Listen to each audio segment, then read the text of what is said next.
Lo dicho, afortunadamente seguimos en la sana costumbre de hablar respecto a temas del COVID, de la pandemia y a todos los temas en general con personas que sepan, simplemente eso, con personas que sepan de lo que están hablando de la misma manera que si tendríamos que hablar de un submarino, hablaríamos con un experto en submarinos y si tendríamos que hablar de una turbina nuclear, hablaríamos con un experto en turbina nuclear. Tan sencillo como eso y sin embargo en estos tiempos tan complicado de entender. Tenemos el orgullo de contar con nosotros esta mañana con Daniela Osborne, ella es investigadora del CONICET. Daniela, gracias por estar allí.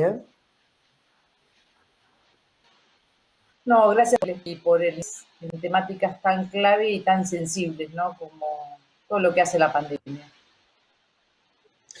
Agradecemos también la presencia del querido Walter Brown, jefe de redacción del Cronista, que nos acompaña martes a martes. Hola, Walter, ¿cómo va?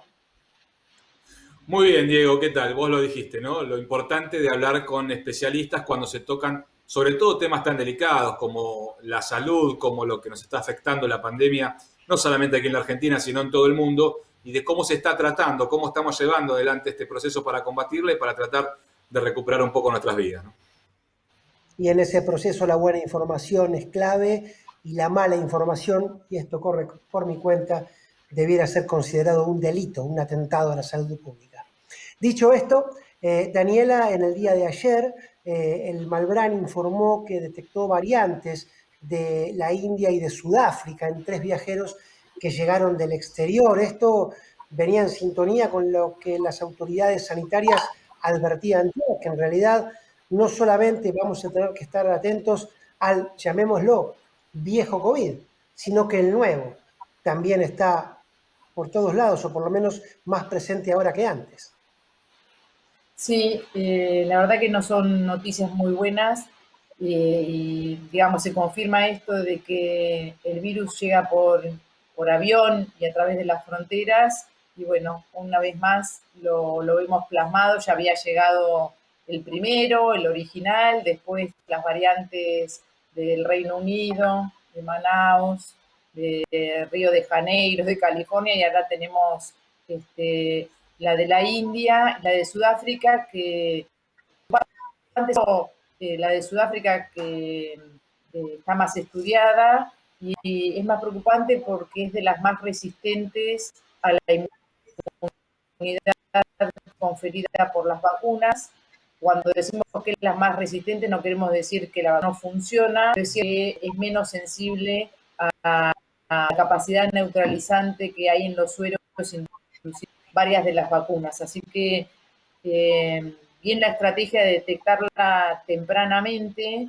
Ya venimos que el fin de semana con noticias medio viejas respecto a las variantes, también se informó por el proyecto País que se detectaron coinfecciones de variantes del Reino Unido con la de Manaus y de la del Reino Unido con la variante andina.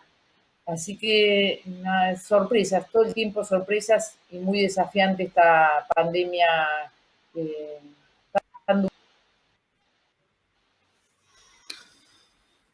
Es cierto. Walter.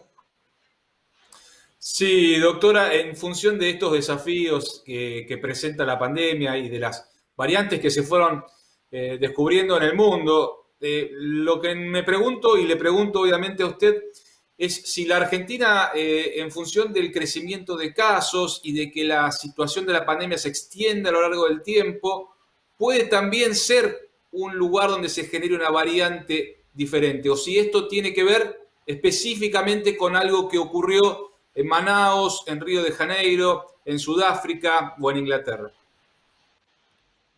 Buenísima esa pregunta. La aparición de estas variantes está directamente relacionada con la posibilidad del virus de multiplicarse. En estos meses donde aparecen las variantes, algunas no tienen sentido para el virus y desaparecen, y otras le resultan beneficiosas y quedan.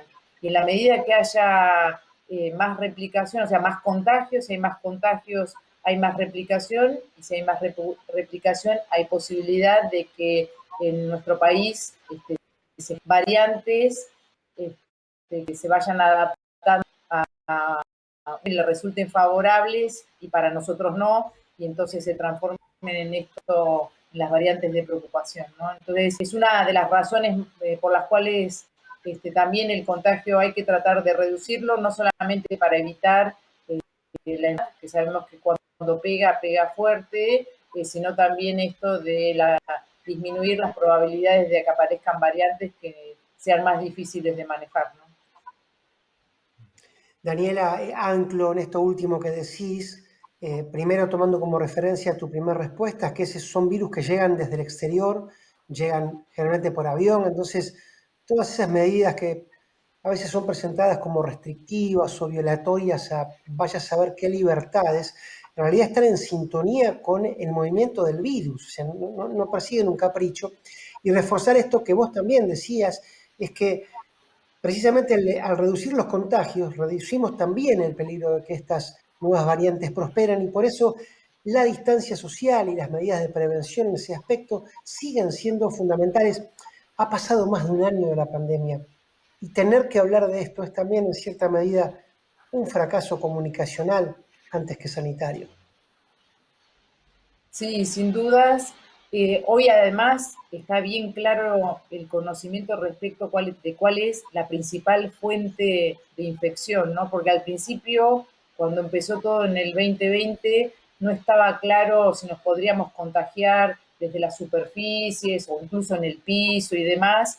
Hoy ya está bien claro que la principal fuente de infección son los aerosoles expelidos desde una persona infectada, y cuando decimos aerosoles de un tamaño de partícula particular, ¿no? Que es una partícula particular, digo, porque es algo muy pequeño que perdura más tiempo en el espacio, que puede llegar también más lejos, por eso esto de la distancia que tiene que ser de metros, incluso más de 2 metros, la importancia del barbijo. Antes también discutíamos el año pasado si barbijo sí, si barbijo no, si la calidad del barbijo era importante, si no era importante. Hoy eso lo tenemos mucho más claro, que realmente son medidas preventivas muy efectivas que acompañan a la espera de la campaña de vacunación, avance, barbijos que deben ser bien usados en términos de taparnos boca y nariz, que nos ajusten muy bien esas zonas porque es por ahí donde se expele y por donde ingresa, ¿no? Y entonces también estar en espacios ventilados para que esas gotitas de los aerosoles que son tan chiquititas con una ventilación cruzada disminuya en su densidad. Así que sí, hay que reforzar todas esas medidas que quizás nos agobian porque hace más de un año, pero son tan efectivas que es necesario volverlas a reforzar, y esas que están como que nos sacan libertades, en realidad nos ganan derecho a esta enfermedad. Una de las consecuencias graves que tiene es perder la vida. Entonces, trabajarla y reforzarla me parece que lo tenemos que volver a pensar. Todo este fin de semana también un montón de fiestas clandestinas en una magnitud muy desconsiderada, pensando que uno no es vulnerable, ¿no? Y acá somos todos vulnerables a la enfermedad. Creo que tenemos que recapacitar un poco y volver al eje de que lo que importa es la salud, de lo que importa es la vida, no solamente la de uno, sino también la de los otros, ¿no? Te robo esa palabra desconsiderada, que viste que nos vamos quedando sin palabras y siempre aparecen nuevas y en otros perfiles. Y acaso la falta de consideración con el otro, eso que ya venía de antes de la pandemia, pero que ahora pareciera profundizarse, nos hace, coincido, tanto daño. Walter. Sí, doctora, en los últimos días circuló un informe respecto de la influencia que tiene la humedad a la hora de pensar en el contagio del coronavirus y cómo esta circunstancia, llegada la temporada de temperaturas más bajas, puede llegar a influir en el mayor peligro, en el mayor riesgo de contagio, ¿no? Lo que le pregunto es, viendo lo que ha pasado a lo largo del último año, ya hemos atravesado un invierno, si tenemos que volver a esperar un invierno complicado en esa materia, si tendremos que aguardar hasta que las temperaturas vuelvan a elevarse como para que la situación esté un poco más controlada. El invierno es más complejo y aumenta las chances de contagio porque el frío nos hace encerrar y esto de las medidas preventivas que hablábamos recién, de estar en lugares ventilados, el frío, las ventanas y las puertas las cerramos, entonces la herramienta se nos sale de agenda. Entonces, sí, la verdad que el invierno nos aparece como una amenaza preocupante, por eso la importancia de tratar de llegar al invierno con el menor número de casos posibles, con el menor número de casos activos posible, para, estando en esa situación donde sabemos que una de las herramientas la vamos a tener floja, poder tratar de que todo sea menos dañino aún, ¿no? Entonces sí, la preocupación, tenemos que hacer que estos 20.000 casos que estamos teniendo, un poco más por semana, realmente se bajen a un número muy significativo, y eso lo vamos a lograr mientras llegan las vacunas, con las actitudes que hagamos, porque la pandemia la llevamos nosotros, no es directamente proporcional a lo que hacemos. Hacemos cuidados y el número de casos baja. Dejamos los cuidados, el número de casos aumentó. Es directamente proporcional a lo que hagamos.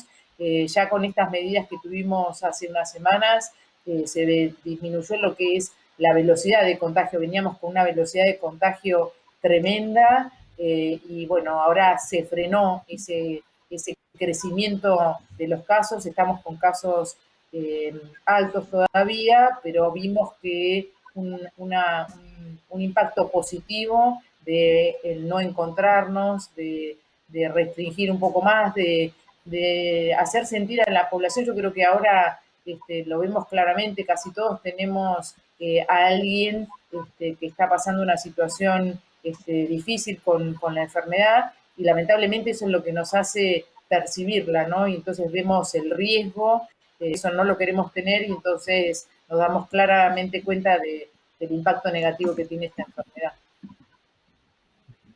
Y este impacto negativo que bien explicás, Daniela, tiene que ver con algo que ha llegado para quedarse. Venimos hablando en nuestros programas cada vez que hablamos con infectólogos, virólogos, epidemiólogos, con que hay ciertas cosas de la pandemia que van a quedarse: el uso de barbijo, el lavado de manos y ciertos cuidados de las grandes aglomeraciones parecen que no tienen un final en el corto plazo.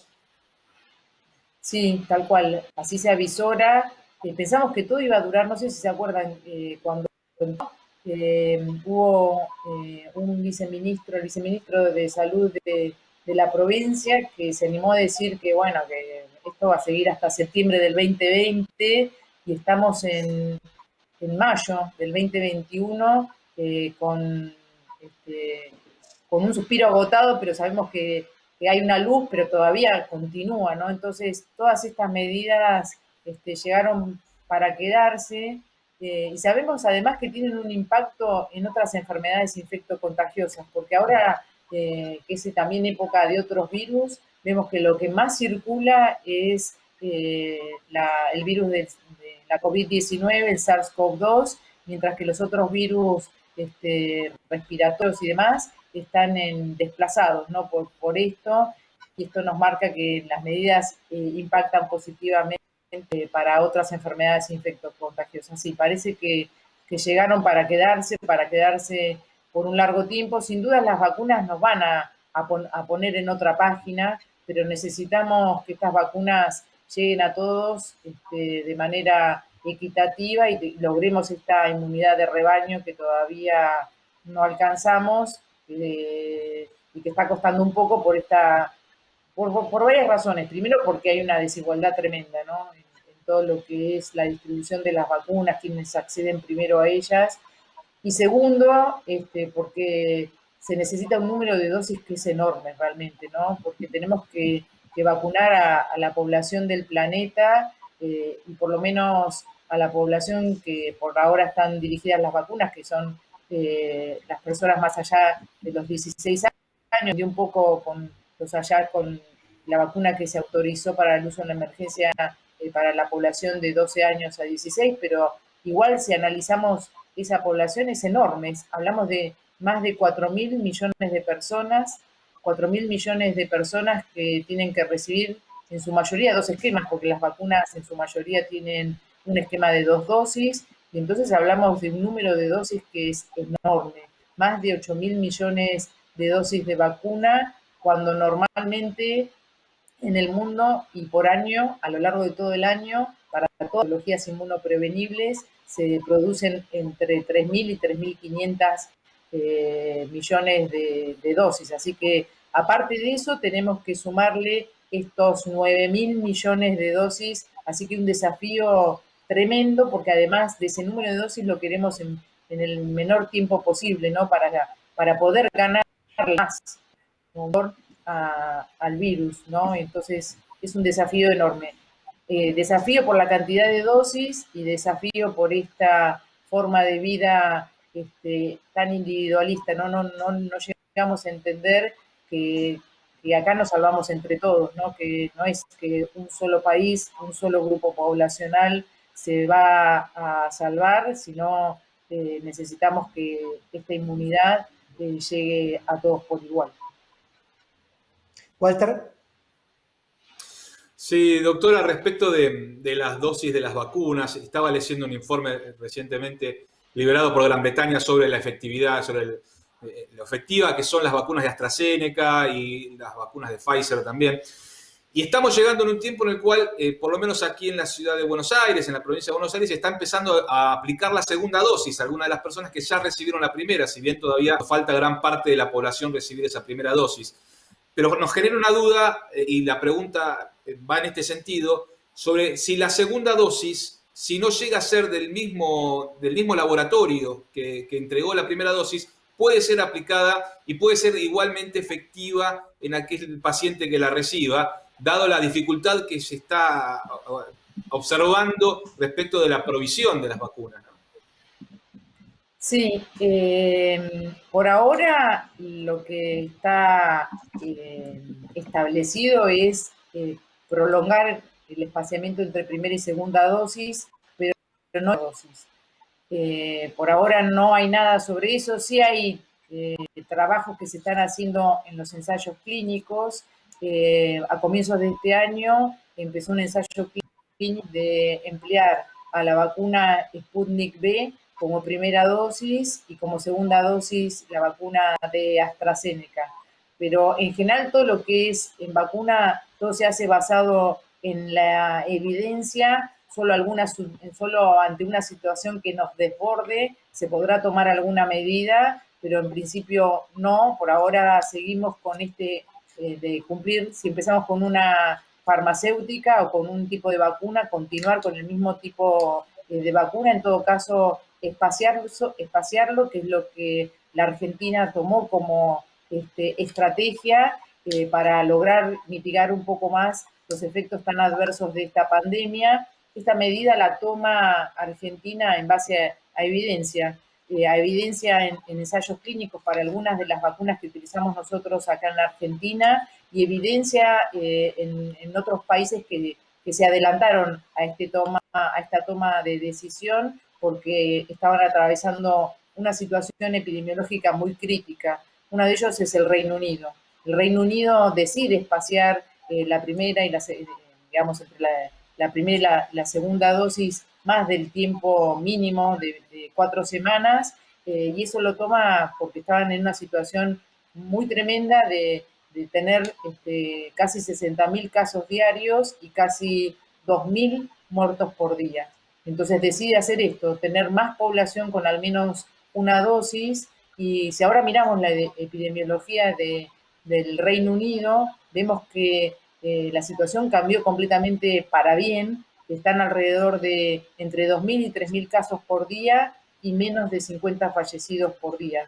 Así que es una estrategia sin dudas muy buena. La verdad que las vacunas que le teníamos dudas si íbamos a llegar a tenerlas el año pasado, llegamos a tenerlas, y no solamente llegamos a tenerlas, sino que son espectaculares cómo funcionan, ¿no? La eficacia de vacunas, en promedio, todas están por arriba del 70%, cumplen el requisito que se había pedido inicialmente de tener una eficacia de más del 50%, todas ellas lo cumplen, además son vacunas muy seguras. La verdad que va a quedar un hito para la vacunología, todos estos desarrollos que esperamos además tengan un impacto positivo para otros desarrollos que se necesitan para otras patologías.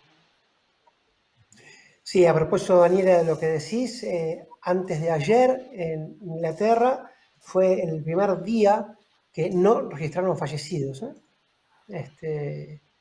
ni en Inglaterra, ni en Escocia, ni en... A ver, vamos a ser precisos con la información, ni en Inglaterra, ni en Escocia, ni en Irlanda del Norte. 0 muertos por COVID. Recuerdo también la polémica que se armó cuando se habían separado las dosis y tantas cosas. Y brevemente, porque no tenemos mucho tiempo, Daniela, como inmunóloga, como mujer que se dedica a la ciencia, como mujer del CONICET también que ha sufrido los maltratos profundos que tienen que ver con el desprecio profesional y salarial, cuando tenés que combatir además de contra la pandemia, contra la infodemia, ¿qué te pasa a vos como mujer que estudió y que sigue estudiando para dar lo mejor por los demás? Yo lo que espero, o sea, es tremendo, ¿no? Porque es tremenda la cantidad de información que hay de todo tipo, ¿no? De la buena y de la... nosotros en la Facu tratamos de abordar esta problemática con los estudiantes, que nos pasa a todos, ¿no? ¿Cómo hacemos para valorar la información? ¿Cómo hacemos para valorar la información, ¿no? Y es esto, me parece que nos tiene que despertar, o sea, nos tiene que quedar cosas positivas de esta pandemia, y una de ellas es tener un espíritu crítico de la información, no quedarnos con titulares, que a veces en los titulares dice una cosa y lo que hay abajo es completamente distinto. Hay que ir a la fuente, buscar información contrastable. Yo creo que eso es lo que debemos trabajar fuerte en todo lo que es, y ha pasado con las vacunas. Es increíble, ¿no? Cómo la temática para cuestiones políticas, sin importar que tenían un impacto negativo que es atentar contra la vida, ¿no? Y entonces me parece que es eso lo que nos tiene que quedar, tener una actitud crítica hacia la búsqueda de información contrastable, esto de la globalización, de las redes, de información que son buenísimas porque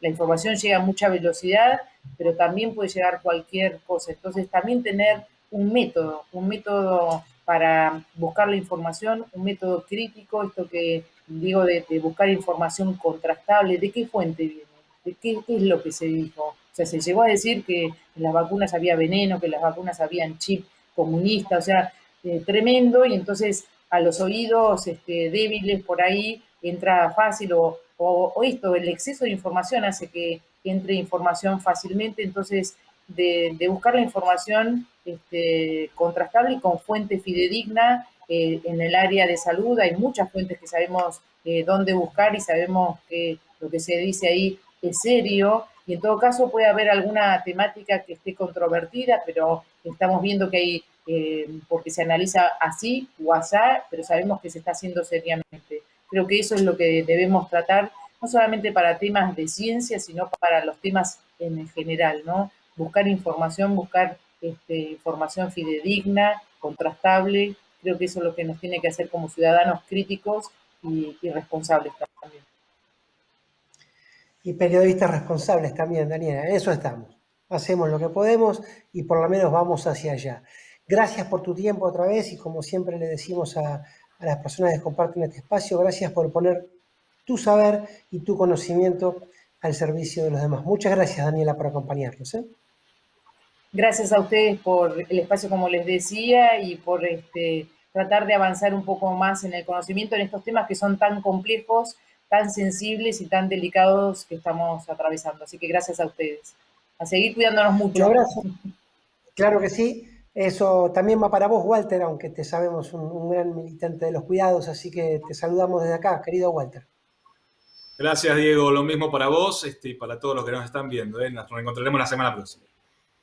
Hasta la Un semana abrazo. próxima entonces.